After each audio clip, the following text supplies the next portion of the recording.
Salut à tous les frérots, j'espère que vous allez bien et que tout se passe pour le mieux de votre côté. On se retrouve aujourd'hui pour un nouveau talk et bien sûr, comme à chaque fois, je ne suis pas tout seul, je suis en compagnie du grand Esteban. Comment ça va frérot? Ça va très bien. Écoute, on va parler, de l'ennemi madrilène aujourd'hui, on va essayer d'être objectif bien sûr et voilà, toujours très content d'être avec toi, toujours très, content de faire ce genre de vidéo à 2. C'est très, très cool et bien sûr, je me réjouis de parler avec toi. Bah moi aussi, ça me fait très plaisir une nouvelle fois que tu aies accepté l'invitation sur la chaîne. Et bien sûr, on va pouvoir parler un petit peu du Real Madrid. Et là, cette fois-ci, on est neutre. Ça va être très simple. Comme d'habitude, au début de la vidéo, on va parler du mercato de l'an dernier. Ensuite, de l'arrivée d'un certain Kylian Mbappé qui fait énormément parler. Notre avis sur la saison du Real Madrid, comment ça s'est terminé, etc. Nos attentes par rapport à la saison prochaine, parce que oui, ça fait énormément parler depuis un petit moment. Et après, j'aimerais rajouter un petit peu de piquant dans ce talk et parler comment, selon nous, faut-il gérer les cas Mbappé, Vinicius, Rodrigo, Bellingham, qui doit partir, qui doit rester. Et on parlera en même temps un petit peu du mercato. Mais avant que le talk commence, merci à toutes les personnes qui vont liker, commenter, partager et surtout à ceux qui vont aller s'abonner à Esteban. Sincèrement, je vous recommande sa chaîne, c'est quelqu'un qui fait du très très bon travail. Surtout les supporters du FC Barcelone, ceux qui sont pour le Real. Évitez un petit peu quand même si vous voulez pas vous embrouiller. Non, je rigole. Hein, ça se taquine entre guillemets. C'est un peu comme PSG Oui, oui. Marseille en France. On reste malgré tout respectueux sur nos chaînes respectives. On va déjà parler du mercato de l'an dernier et j'aimerais avoir un petit peu ton avis. Comment tu l'as ressenti? Est-ce que tu étais confiant, même en tant que supporter du Barça? Comment tu ressentais ce mercato du Real Madrid? Bah, oui, moi j'étais assez confiant parce que je voyais le problème un peu arriver. Je voyais ce système, pas forcément compatible. Mbappé, Vini, Rodrigo, pour moi il y avait trop de monde. Et puis je me disais qu'ils pouvaient pas faire mieux, tu vois? Ils sortaient quand même d'une saison doublée, Coupe des champions, Liga. Donc en fait, je me disais qu'ils allaient pas faire mieux, qu'ils allaient pour moi régresser, il allait avoir des problèmes d'ego et cetera. Donc forcément, moi j'étais même un peu positif, et puis finalement, bah, j'ai eu raison dans ma réflexion puisqu'il s'est passé un petit peu ce que je pensais. Donc moi le mercato, bah, forcément dans l'idée, c'est un bon mercato parce que tu prends quand même Mbappé libre, enfin libre, voilà, tu as des grosses primes, mais tu le prends libre. Mais d'un autre côté, est-ce que c'est réellement le mercato qu'il fallait faire à ce moment-là? Ça, bah, je ne sais pas. Mais pour moi, franchement, en tant que neutre et en tant qu'adversaire du Real Madrid sur la scène espagnole, j'étais plutôt positif en voyant le mercato du Real. Totalement compréhensible hein, quand on est supporter du Barça. Entre guillemets, on a le sourire, même si Mbappé reste un très grand joueur, bien sûr. Oui, Mais le souci, c'est que moi, je l'ai déjà vécu au Paris Saint-Germain et j'arrêtais pas de dire attention, c'est pas bien d'empiler les stars. Des fois, c'est possible que ça crée énormément de problèmes dans un effectif. On l'a vu avec Messi, Neymar, Mbappé, c'est parti en sucette à la fin. Et le souci, c'est que je trouvais que cette équipe était déjà ultra stable. Vini, Rodrigo, Bellingham, ça tournait déjà très bien. Ils venaient de remporter la Ligue des Champions et moi, je me suis dit comment ils vont réagir? Tu viens de remporter la Ligue des Champions et tu vas chercher une star en plus pour venir, entre guillemets, ramener de la concurrence. quand on Moi, y pense, c'est quand même une dinguerie, hein. c'est Franchement, c'est ça, quand mais même une dinguerie. le move, alors il y en a qui vont me dire, ouais, c'est incroyable, Mbappé a rejoint le Real gratuitement. Je suis totalement d'accord avec vous. Mais franchement, quand on y réfléchit, cette saison, c'est comme si Dembélé avait fait une saison incroyable et qu'on va chercher un joueur pour le bench ou pour lui ramener de la concurrence. Mmh. Franchement, je trouve ça entre guillemets incompréhensible. Et moi, de mon côté, je comprends les différentes réactions, que ce soit Vinicius, Rodrigo ou Bellingham. En plus, Mbappé est le meilleur salaire. Et ça aussi, il faut quand même le rappeler. Je crois qu'il touche 10 millions de plus que les trois autres, voire Ouais. plus que, voire le double de Rodrigo. Donc franchement, c'est normal. C'était un petit peu électrique. En plus, tu perds Kroos. Tu perds vraiment un joueur qui ramenait un plus au milieu, qui gérait le ballon, qui gardait le ballon, qui gérait le tempo, qui arrivait à distribuer, qui avait la vision de jeu tout simplement. Et tu rajoutes un attaquant. Et au final, au milieu, bah, tu te retrouves avec que des profils similaires, avec juste Modric, 40 ans, qui vient de partir là. Franchement, le Real se reposait énormément sur Modric. À chaque fois qu'il rentrait, franchement, ça changeait entre guillemets le visage du Real. Mais le souci, c'est que se reposer sur un joueur qui a 40 ans, je trouve que c'est déjà un petit problème. Non, mais je disais parce que tu as raison de parler de Modric et de Kroos. Parce qu'on a parlé du mercato, on a beaucoup parlé de Mbappé, mais le mercato, il a été aussi loupé par rapport à ça, en fait. T'as pas C'est ça. remplacé Kroos, et c'est également un des éléments très importants qui t'a amené à faire une saison calamiteuse. C'est vrai que c'est un gros point noir dans le recrutement, le mercato de Florentino Pérez. Ah mais totalement d'accord. Et c'est pour ça que j'ai entre guillemets accéléré sur Mbappé. Qu'en as-tu pensé déjà de son arrivée et surtout de sa saison? Bah, écoute, mon avis, il est assez simple. Bah, déjà, sa première partie de saison, elle est calamiteuse, tout simplement. Là, je pense qu'on est absolument tous d'accord, hein. Limite, on préférait qu'il soit sur le banc parce qu'il faisait plus de mal à son équipe que l'inverse. J'ai en tête des matchs où il est totalement passé à côté, contre Liverpool, où il y a des mèmes qu'il est à l'envers. Enfin bref, c'était vraiment compliqué pour lui de s'acclimater. Mais, bah, j'ai envie de dire que plus la saison a avancé, plus les dynamiques se sont inversées, puis finalement c'est Mbappé qui a mieux terminé que les autres finalement, tu vois?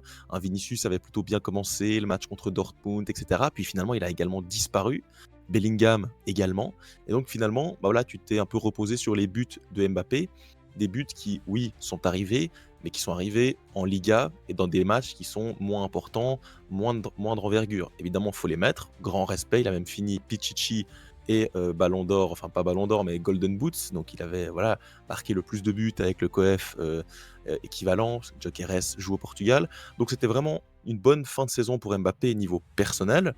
Maintenant, je trouve que sa saison au global, elle reste ratée. Pourquoi elle reste ratée? Parce que tu pas gagné de titre collectif, ce qui est quand même le plus important dans le football, hein, voilà, on peut dire ce qu'on veut, et puis il a pas été décisif personnellement dans des matchs à haut coefficient. Alors oui, il a été décisif lors du deuxième Classico en Liga qu'il a perdu. Il n'a pas été décisif en Ligue des Champions. Moi, j'ai souvenir de matchs contre l'Atlético où voilà, il passe à travers. Face à Arsenal, il passe complètement à travers. Donc pour moi, c'est également une saison compliquée pour Mbappé. Il y a des choses positives, il y a des signes quand même qui te disent que ça peut aller bien, que ça peut aller dans le bon sens. Maintenant, dans la globalité, moi, je suis pas satisfait de sa saison. Totalement d'accord avec toi. Déjà, moi, au moment où il est parti du Paris Saint-Germain, je restais inquiet quand même pour le joueur, même si j'étais écœuré de comment ça s'était terminé. J'arrêtais pas de dire, on le voit que psychologiquement, il est touché. Beaucoup de personnes sont contre lui, que ce soit les supporters du PSG, mais aussi les supporters du Real, parce qu'il a entre guillemets mis un vent au Real déjà, je crois, en 2022. Donc là, à revenir après, il y avait déjà des supporters du Real qui l'aimaient pas trop au moment où il a signé. On a ressenti que le début de saison était un petit peu compliqué. Il a eu du mal à se lancer, du mal à trouver des repères. C'était pas le même système que Luis Enrique, pas les mêmes joueurs, pas les mêmes profils qui jouaient pour lui. Et on ressentait qu'il avait l'envie d'être le playmaker de cette équipe, alors que c'est pas du tout ce qu'il est. C'est un joueur qui est rapide, c'est un joueur qui plante, mais c'est pas un Neymar ou un Messi. Et le problème, c'est qu'il a essayé de faire ça tout au long de la saison. Et à la fin, on a ressenti qu'il commençait un petit peu à se dire, allez, je vais rester à mon poste, je vais marquer mes buts.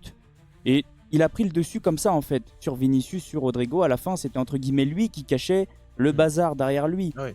Mais ouais, pas totalement satisfait de sa saison. En plus, on peut faire une petite comparaison. La saison avant qu'il arrive, le Real prend tout, je crois, Oui. ou peut-être un trophée qu'ils prennent pas. Et là, cette saison, que dalle, zéro. Si, juste la Super Coupe en début de saison face à l'Atalanta. Mais à part ça, très compliqué. Et comme tu as dit, dans les matchs ultra important, à part Manchester City, et je peux pas dire que c'est un gros match parce que City c'est un City malade, le Barça au match retour, mais au final, oui, pour les performances Les 4 individuelles, défaites face au Barça.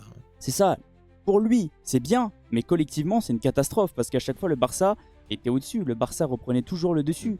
Donc franchement, son arrivée, je dirais que lui, ça lui a peut-être fait du bien parce qu'il a pris le dessus, mais collectivement, il a un petit peu fait régresser le Real. Moi, je suis sur du 50-50, et ça, j'ai pas arrêté de le dire. Stats individuelles, top. Stats collectives, flop. Je sais pas si tu es du même avis que moi, mais pour le moment, j'ai encore énormément d'attentes par rapport aux joueurs. Bien sûr, non, bien sûr, mes attentes, elles sont beaucoup plus élevées concernant Mbappé. On en dit beaucoup de bien, mais au final, c'est un joueur qui n'a pas non plus gagné de gros titres depuis la Coupe du Monde 2018, en fait. Je compte pas la Ligue 1 comme un gros titre parce que voilà, tu es au PSG, c'est plus ou moins normal de la gagner. C'est un joueur qui, pour l'instant, n'a jamais gagné la Ligue des Champions. Donc pour moi, ses attentes, elles sont là, en fait. Moi qui marque des doublés face au Barça en Liga, des triplés face à Valladolid, en fait, très bien, mais est-ce que le curseur, il est bon? Tu vois ce que je veux dire? Pour moi, le curseur, c'est la LDC, les matchs qui comptent, la Coupe du Monde des clubs, les matchs qui sont voilà, très regardés, à haut coefficient. Et pour l'instant, on n'y est pas cette saison. On n'y est pas. Ouais, Donc moi, c'est c'est là où je l'attends. entre guillemets un petit peu comme Vinicius. Le souci, Ouais, c'est que lui, Vinicius, a prouvé ce que Mbappé, pour il le l'a déjà moment, fait. Ouais. il l'a pas encore fait avec le Paris Saint-Germain. Il a rien apporté au PSG. Vinicius a quand même rapporté plusieurs Ligues des Champions. Lui, à part la Coupe du Monde, il faut quand même se le rappeler, les gars, il va bientôt avoir 27 ans, ni Ballon d'Or, ni Ligue des Champions. Et ça devient quand même ultra inquiétant. Alors peut-être que cette saison, il va tous nous surprendre, il va entre guillemets fermer notre bouche, je l'espère pour lui, mais pour le moment, moi de mon côté, je reste quand même ultra inquiet. Maintenant, j'aimerais avoir ton avis plus dans la globalité, pas que Mbappé, ton avis sur la saison du Real. Qu'est-ce que tu en as pensé d'un œil extérieur, entre guillemets, d'un œil ennemi, vu que tu es pour le Barça? Non, bah, j'ai vu un Real Madrid en bout de piste, sur tous les niveaux, que ça soit pour le coach Ancelotti, j'ai vu un voilà, c'était limite un give up en fait, cette saison. J'ai pas compris, ça mettait des joueurs pas à leur poste, beaucoup d'incompréhension. Il y a eu également des graves blessures en défense centrale, donc tu as dû un peu bricoler. Tu jouais avec un Rudiger qui était souvent blessé, un Bellingham qui devait se faire opérer, donc franchement, c'était une saison compliquée, pour eux, mais j'ai pas compris grand-chose en fait. J'ai pas compris leur style de jeu, j'ai pas compris ce qu'ils voulaient mettre en place. J'ai pas compris où est-ce qu'ils voulaient aller dans leur projet, j'ai pas compris quels joueurs ils voulaient mettre en avant. Donc le flou total. Au final, ils sortent avec 0 titre, une saison très compliquée. Ils ont eu des humiliations en fait. Ils se sont fait humilier. Et moi, quand je reprends un peu, quand je vois ce qui s'est passé du côté des fans madrilènes, bah, ils vivaient ça comme des humiliations et je les comprends. Ils se sont fait humilier par le Barça plus d'une fois, 0-4 à domicile, tu t'es pris des roustes par absolument tout le monde, face à Arsenal où en plus tu fais le malin, 90 minutes c'est long, tu te prends une rouste. Enfin franchement, c'est une saison qui est compliquée pour les supporters du Real, mais voilà, entre guillemets, la page, on va essayer de la tourner du côté du Real avec un nouveau coach. Voilà, tu sens que maintenant il y a quelque chose de neuf qui est instauré. Donc moi, le sentiment qui revient sur la saison précédente, c'était que tu étais en bout de piste en fait. C'était voilà, le capot qui fumait, c'était l'incendie dans la voiture. Au moins maintenant, on espère que ça va s'arranger. Moi, ce que j'arrêtais pas d'entendre avant que Mbappé arrive au Real Madrid, c'était là-bas au Real, c'est une grosse institution. Si ça marche pas, il sera bench et ceci et cela. On n'est pas comme le Paris Saint-Germain. Le problème, c'est qu'on s'est rendu compte que Mbappé est au-dessus de tous les clubs, quoi qu'il se passe, même de l'équipe de France. Et le souci, c'est que je dirais qu'on a mis quand même des bâtons dans les roues à Carlo Ancelotti. Tu lui retires Toni Kroos, qui était quand même Ah oui. un point fort, un gros joueur de cet effectif. Tu lui rajoutes un problème devant. Mais entre guillemets, j'ai pas envie de dire que c'est que lui le problème, c'est d'empiler les stars le problème. Mais tu lui rajoutes un problème devant. Et le souci, c'est qu'il était obligé, entre guillemets, de titulariser tous ces joueurs-là. Donc, même quand ça marchait pas, il était obligé de les mettre. Il a commencé à, entre guillemets, changer tout ça en fin de saison. Et on s'est rendu compte que c'était déjà un petit peu mieux. Le problème, c'est que c'était beaucoup trop tard. Maintenant, la saison du Real, bien sûr, catastrophique. Saison blanche, ils n'ont rien remporté, ils se sont fait humilier dans tous les côtés. Comme tu as dit, c'est bien, un petit peu de nouveauté, un nouveau coach, il va instaurer un petit peu son système, il va bench des joueurs qui n'a pas envie, tout simplement, qui n'a pas envie d'avoir dans son effectif. Il va séparer des joueurs, ils ont recruté des joueurs, entre guillemets, pour l'aider au niveau de son système, parce que ça va pas du tout être le même système que Carlo Ancelotti. Lui va jouer avec 2 pistons, donc Carreras et Arnold vont quand même lui faire du bien. Mais le souci, c'est que cette saison, c'était un petit peu trop bancal, trop de blessures, des joueurs importants qui se sont blessés comme Carvajal, Eder Militao. Et au milieu, à part Modric, franchement, j'étais pas du tout satisfait. Tchouaméni, sous Carlo Ancelotti, c'était ultra bancal. Il était baladé de gauche vers la droite, de droite vers la gauche. Camavinga, invisible. Ceballos, 50-50. Moi, comme j'ai pas arrêté de vous dire, à part Modric, j'ai trouvé le milieu du Real en difficulté. Et on l'a vu contre des gros effectifs comme le Barça et Arsenal. Arsenal en Ligue des Champions. Alors, il y en a qui vont me dire, ils n'ont pas fait grand-chose à part marquer sur coup de pied arrêté. Mais moi, j'ai ressenti quand même un effectif clairement au-dessus de l'autre. J'ai senti un Real en panique totale, surtout au match aller. À part une occasion d'Mbappé en première période, il n'y a rien eu. Arsenal mérite totalement sa qualification. Et contre le Barça, c'était à peu près pareil. Alors oui, des fois, il y a eu quelques petits éclats grâce à des joueurs comme Mbappé et Vinicius. Et Carlo Ancelotti voulait écouter personne. Non, c'est vrai qu'on a quand même parlé de Ancelotti, et c'est vrai que pour revenir sur ce que tu as dit, il n'était pas aidé, et je suis même pas sûr que l'entraîneur suivant va pouvoir réellement faire quelque chose avec cet effectif. C'est aussi important de dire ça par rapport à Ancelotti, c'est pas non plus Que lui le problème. lui le souci, et il a quand même apporté beaucoup de choses, et je suis même pas sûr qu'un autre coach, avec l'effectif qu'il a eu, aurait réussi à faire ce qu'il a fait en fait. Bien Donc sûr. il a quand même réussi à maximiser son effectif avec beaucoup d'ego, donc énorme coach Ancelotti bien sûr, hein, c'est pas du tout mon propos de le rabaisser. Maintenant, on va pouvoir parler un petit peu de la saison prochaine, entre guillemets, vu qu'on a fait le tribunal de la saison dernière. J'aimerais savoir tes attentes. Alors, je sais que tu es supporter du FC Barcelone, mais en essayant d'être neutre et en essayant de ne pas te mettre dans la peau d'un supporter du Barça, quelle attente tu as par rapport au Real Madrid de Xavi Alonso? Bah moi, l'attente que j'ai, elle est simple, hein. C'est de gagner tous les titres possibles avec le Real Madrid. C'est l'objectif que eux-mêmes se fixent en fait. Donc je vois pas pourquoi je mettrais un autre objectif. Ils ont fait un recrutement dans ce sens-là. Alors forcément, je pense pas que tous les titres vont être atteignables, mais pour moi, l'objectif, c'est de retrouver la Liga. Voilà, l'objectif de monter en puissance, retrouver la Liga, bien figurer en LDC.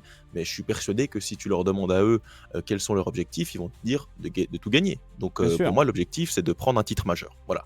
L'objectif clair, prendre un titre majeur. Un titre majeur, pour moi, c'est soit la Liga, soit la Ligue des Champions, soit la Copa del Rey, dans une moindre mesure quand même, mais prendre un titre majeur. C'est pour moi la clé. Si tu prends pas de titre, ça va commencer à couiner, hein. Ça ferait 2 saisons blanches de suite. Attention, attention. Donc pour moi, l'objectif et mes attentes pour le Real, c'est de prendre un titre. Voilà, de revenir au haut niveau. Entre guillemets, je suis d'accord avec toi parce que je sais qu'il y a beaucoup de personnes qui arrêtent pas de dire que le Real est en reconstruction, mais je trouve que c'est pas comme un petit club. Quand tu t'appelles le Real Non. Madrid, même quand tu es en reconstruction, tu es obligé d'aller chercher un gros titre. Tu es obligé de Mmh. te relancer et faire 2 saisons blanches pour moi, ça serait une catastrophe. Si ça arrive, waouh, grosse force aux supporters du Real. Et le problème, c'est que, comme je vous ai dit, c'est pas un petit club, c'est un gros club. Donc même si c'est Javi Alonso, même si c'est sa première Ah saison, ouais. à la fin de la saison, ça va lui taper dessus. Et ça, on s'y attend tous. Donc moi, je suis pareil que toi. Il faut au moins que le Real remporte un titre. Que ce soit Copa del Rey, Liga, Ligue des Champions, franchement. Peut-être qu'ils vont me surprendre. Ça va peut-être être comme le PSG la saison dernière. Et j'y crois absolument pas. Avec toutes les grosses équipes qu'il y a actuellement. Les équipes sont en train de se renforcer. C'est pas le bon moment peut-être pour aller chercher une Ligue des Champions. Alors peut-être qu'ils vont me surprendre. Peut-être qu'ils vont réussir à se faufiler jusqu'en finale. Je l'espère pour eux. Mais pour le moment, j'y crois pas. Moi, je pense que le titre, peut-être, allez, je dis bien entre guillemets, le plus facile, c'est la Copa del Rey. Parce que la Liga, Oui. ça va être compliqué avec ce Barça-là. Eux, ils sont déjà rodés. L'effectif est déjà au point, même s'il y a des joueurs qui viennent d'arriver. Franchement, je vois quand même encore un Barça clairement au-dessus. Et pour Javi, ça va être compliqué de tout rebâtir en un an. Ça fait que un an, il va lui falloir du temps. C'est comme Luis Enrique, et ça, j'aime bien appuyer dessus. Les coachs ont besoin de temps. C'est comme ça le football. Il faut qu'ils puissent mettre le système en place, leur système en place, les joueurs. Il faut qu'ils s'habituent aussi au système, parce que des fois, c'est compliqué de changer. Parce que Carlo Ancelotti avait une vision du football, contrairement à Javi, qui n'a pas la même. Donc en vrai, laissez-lui du temps malgré tout. Ne l'arrachez pas en fin de saison, quoi qu'il se passe, même si oui, il faut quand même remporter des trophées au Real Madrid. Maintenant, attention, hein, parce que le discours de il faut prendre du temps, oui, mais moi je suis aussi partisan du le temps, ça se mérite en fait. Tu Bien sûr, vois. ouais. Quand Oui, il faut tu quand même vois qu'il montre quelque chose, ah, ouais, bien sûr. quand Ouais. tu vois ce qu'a fait Hansi Flick première saison, alors forcément tous les coachs ne font pas ça, mais pour moi tu dois avoir des choses. Avec Luis Enrique, tu as Mm. fait une demi-finale de LDC, Ouais, t'étais comme le pas Barça, loin, hein. Ouais. tu as vu des choses en fait. Donc en fait, oui, si on voit des choses. Maintenant, Ouais, bah, bien si sûr, tu as si une ça saison, s'écroule, ouais, si non. tu traverses une saison morose, tu as les mêmes soucis, bah oui, et à ce Real Madrid, dans le Real Madrid, si tu fais une saison blanche catastrophique, le coach il va sauter en fait. Que ce soit Xabi Alonso, que ce soit Raoul, que ce soit n'importe qui, tu sautes en fait. Donc c'est compliqué pour lui, il a une grande pression. Et je pense pas que lui, il est dans cette optique-là de non, laissez-moi du temps. Non, non, non, non, t'es au Real, il faut prouver à l'instant T, t'as pas d'excuse en fait, il faut prouver tout Mm. de suite. Ouais, c'est pour ça que j'ai bien précisé Ouais, que c'est pas un petit club et que c'est le Real Madrid. ouais, Donc s'il y clair. a saison blanche, ça sera très très mal vu au-dessus. Maintenant qu'on a parlé un petit peu de nos attentes, j'aimerais savoir comment toi, tu gérerais tous les problèmes. Que ce soit les cas Mbappé, Vini, Rodrigo, Bellingham. On va parler un petit peu aussi du mercato en même temps. Qui selon toi doit partir? Qui selon toi doit venir? Où le Real doit se renforcer? Où le Real doit dégraisser? J'aimerais un petit peu avoir ton avis. Bah écoute, mon avis va être difficile à mettre tout en place, donc on va y aller étape par étape. Vas-y, vas-y. Déjà, pour moi, si j'étais voilà, Pérez, qu'est-ce que je ferais? C'est pas du tout réaliste, c'est juste moi ce que je ferais, c'est que je vendrais Mbappé. Voilà, je vendrais Mbappé, je prendrais un vrai numéro 9 et je repartirais comme ça, avec un Vinicius à gauche, avec un vrai numéro 9 sur lequel il peut s'appuyer, tourner autour, un vrai profil de numéro 9 qui garde son numéro 9, qui se prend pas pour quelqu'un d'autre, qui travaille collectivement. Et je bâtirais un système comme ça avec Xabi Alonso. Pourquoi pas garder Rodrigo ou même l'enlever, hein, parce que voilà, à droite, c'est pas non plus dingue. Pourquoi pas? Voilà, moi je vends Rodrigo, je vends Mbappé et je reconstruis un secteur offensif sain, qui travaille, qui est collectif. Voilà, ça c'est mon idée parfaite. Maintenant, dans l'idée du Real Madrid, Mbappé qui est arrivé il y a 1 an, c'est absolument improbable qu'il s'en aille. Donc clairement, ça, je le comprends. Donc ce que je ferais maintenant de possible, avec des offres qui sont sur la table pour Vinicius, bah, c'est que je vends Vinicius en fait. Je vends Vinicius, un peu malgré moi. J'ai pas trop le choix parce que pour moi, les deux, ça ne fonctionnera pas. Donc je vends Vinicius et dans ce cas-là, je sais pas ce que je fais avec Mbappé. Est-ce que je le remets à gauche? C'est compliqué. Pour moi, c'est compliqué. À l'instant T, je ferai sauter un des deux en fait, parce que je pense pas qu'avec les deux, ça soit vraiment compatible. Peut-être même qu'avec un Rodrigo à gauche et Mbappé devant, ce serait peut-être un petit peu mieux. Je sais pas. Donc, je suis très très voilà, incapable de dire finalement la bonne formule à utiliser. Pour moi, la bonne formule, c'est déjà d'en sortir un des deux. Je t'avoue que la première saison, elle m'a pas du tout rassuré sur le fait de pouvoir avancer dans les compétitions avec les deux en même temps sur le terrain. Je sais pas toi ce que t'en penses. Ouais, non, de toute façon, je suis du même avis. Mais est-ce que toi, tu te renforcerais encore au milieu? Parce Ah oui, que, oui, oui, bien sûr, bien sûr. Là, je parlais, c'est vrai que je parlais spécifiquement des bien sûr, postes mais au offensifs. niveau du mercato. Maintenant, au milieu de terrain, moi, j'irais recruter quelqu'un d'important. Alors, je connais pas les finances du club, etc. Il y a plusieurs gammes de joueurs. Il y a les joueurs qui sont un peu plus low cost, comme par exemple un Granit Xhaka que moi je trouve parfait pour le poste, un Yachari forcément moins d'expérience, mais également moins cher, qui peut être intéressant. Ou alors, si tu as vraiment budget illimité, bah, tu vas recruter, voilà, tu tapes sur la table, tu vas recruter des top numéro 6, 8, que ce soit Rodri, Enzo Fernandez, des gars qui ont du ballon, qui savent jouer au football. Pour moi, Zubimendi, ça aurait été également parfait, tu vois, un joueur dans ce profil-là. Bah oui, Donc, totalement. un Kimmich, quelqu'un qui puisse rentrer au milieu de terrain, voilà, mener le ballon, organiser le jeu. Pour moi, c'est la clé en fait. Pourquoi pas des joueurs comme Barella, tu vois, un Barella à l'Inter Milan, tu sens que peut-être il a fait le tour du côté de l'Italie, tu vas lâcher un 100 millions sur Barella. Pour moi, c'est vraiment un bon move en fait, d'aller recruter un gars technique, costaud, qui peut relancer, qui peut s'occuper du jeu. Moi, c'est vraiment sur ça, pour moi, que le Real doit se renforcer, également devant. Puis sinon, derrière, bon, que tu arrives quand même à être assez complet, hein. Huijsen, tu as également des joueurs qui vont revenir de blessures. Au niveau des latéraux, tu t'es bien renforcé. Pour moi, c'est vraiment le milieu de terrain. Et puis devant, tu dois faire un choix pour moi. Pour moi, oui, au milieu, bah, c'est le gros bourbier du côté du Real Madrid. Maintenant, ils ont perdu Kroos, mais en plus Modric. Là, ça commence à faire clairement beaucoup. Alors oui, il y a Arda Güler qui va être utilisé par Xavi Alonso. Et franchement, j'ai hâte de voir qu'est-ce que ça va donner la saison prochaine. Mais on ne peut pas se reposer que sur Arda Güler. Il faut quand même rajouter un profil comme tu as dit. Moi, sincèrement, j'aimais beaucoup Zubimendi et j'arrêtais pas de dire c'est le profil à aller chercher. Ils l'ont pas fait. Arsenal a fait le move parfait. Maintenant, bah, il faut explorer un petit peu. Comme tu as dit, pourquoi pas Barella. Il y a quand même encore des milieux sur le marché à aller chercher. Mais le problème, moi non plus, je connais pas les finances du Real Madrid. Est-ce qu'ils vont vouloir attendre la saison prochaine pourquoi pas aller chercher Rodri? J'entends aussi énormément d'informations par rapport à Rodri, mais j'y crois pas. Je pense pas qu'il partira. De toute façon, pour moi, il partira pas tant que Guardiola sera là. Ça, j'y crois absolument pas. Ouais, ça me semble compliqué. Ouais. C'est sa pièce maîtresse. Je vois pas pourquoi Rodri partirait si Guardiola est encore coach. Maintenant, offensivement, c'est un sacré bourbier.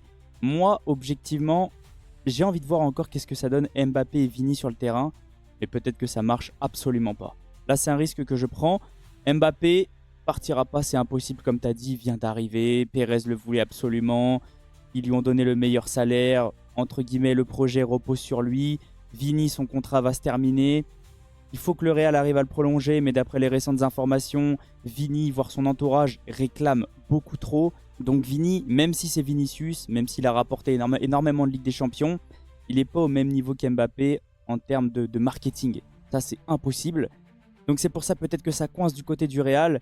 Moi, de mon côté, en étant le plus objectif possible et en partant pas en sucette, Mbappé partira pas. Moi, je vends Vini, je conserve Rodrigo, parce que pour moi, Rodrigo est déjà plus talentueux que Vinicius sans tomber sur Vini. Il crée moins de problèmes. Il y aura clairement moins de problèmes au sein du Real. Lui est capable de jouer à droite, contrairement à Mbappé.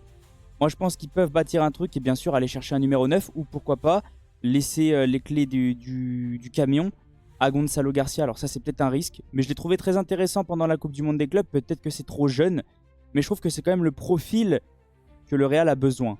Que le Real a besoin d'avoir dans son effectif. Le problème, c'est qu'il n'y en a plus beaucoup sur le marché des transferts. Il y en avait un petit peu. Gyökeres, une nouvelle fois, Arsenal a fait le move parfait. Isaac, pour moi, c'est beaucoup trop cher pour le Real Madrid. Au milieu, pour moi, il faut renforcer avec qui, comme tu as dit. Xhaka, c'est très très intéressant. C'est un joueur qui peut ramener de l'expérience. plutôt expérimenté. Même si tu le gardes pas 4-5 ans, mais tu peux le garder déjà 2-3 ans. Modric a été Ouais, capable de jouer jusqu'à 40 ans. N'hésite pas à me reprendre, mais je crois qu'il a 33 ans, c'est ça, Chaka? ouais, Donc en ouais. vrai, ça va. 33 ans, c'est pas non plus la catastrophe. Tu Bah, renforces. il peut faire C'est 2 ans de ça. très haut niveau, quoi. Ouais, Tu renforces ton milieu avec Chaka. Donc pour moi, c'est le move plutôt intelligent. Tu gâches pas trop d'argent parce que je crois que les Leverkusen réclament 30, 40, 20. Je sais plus combien, ouais, mais pas. non, ça, C'est pas énormissime. ça va être pas énorme, ouais. Je sais qu'il y en a beaucoup qui veulent pas du joueur de Stuttgart. J'ai plus son nom à chaque fois, je me mélange Steeler, complètement. Steeler. Voilà, voilà. J'ai cru entendre que les supporters du Real ne voulaient pas du joueur parce Ouais. qu'ils ne le connaissent pas. Il a pas assez prouvé, du moins la saison dernière. Je comprends entre guillemets parce que je crois que Stuttgart réclame 60 et ça fait beaucoup.